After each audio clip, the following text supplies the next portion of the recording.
From UFOs to ghost and psychic powers, history is riddled with unexplained events. You can turn back now or learn the stuff they don't want you to know.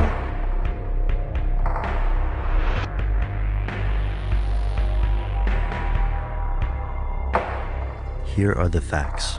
The Federal Emergency Management Agency was created in 1976 and charged with handling domestic emergencies. When most people think of FEMA, they think of hurricanes, earthquakes, tornadoes, and floods. Since its inception, FEMA has consistently saved American lives. Like the Boy Scouts, FEMA aims to be prepared. They provide logistical support, food, clothing, and other services in emergency situations. The agency has also built housing facilities in locations across the world. To the mainstream media, this is just another step in preparing for catastrophes. But to others, it's something much worse. Here's where it gets crazy.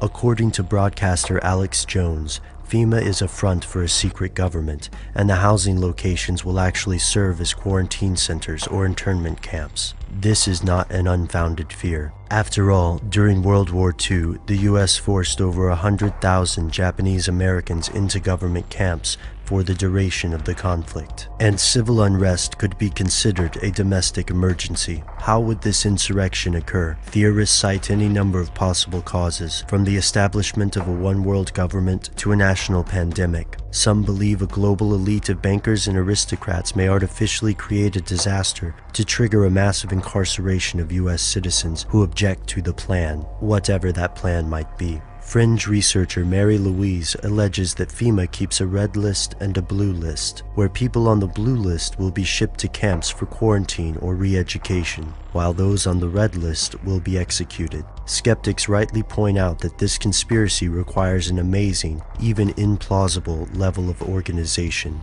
Also, a large natural disaster can displace hundreds of thousands of people, so building temporary housing in advance seems like a good idea. Yet there's another angle here. The US already holds the world's largest prison population, with over 2 million people incarcerated. Most of the people who believe that FEMA is a cover for a mass imprisonment also believe in the Illuminati, Freemasons, or satanic conspiracies. Sometimes they believe in all three. The outlandish nature of some theories may make them hard to swallow. Yet the facts are foreboding, even to skeptics. The federal government has indeed constructed massive housing facilities across the United States, from Oakdale, California to Atlanta, Georgia. Executive orders have given FEMA and other agencies increasingly broad emergency powers, even allowing the U.S. Army and Marine Corps to perform domestic operations. Theorists like Dr. John Coleman allege the focus of FEMA has steadily moved away from natural disasters to concentrate on the management of a hypothetically unruly populace. In 2003, FEMA was incorporated into the Department of Homeland Security.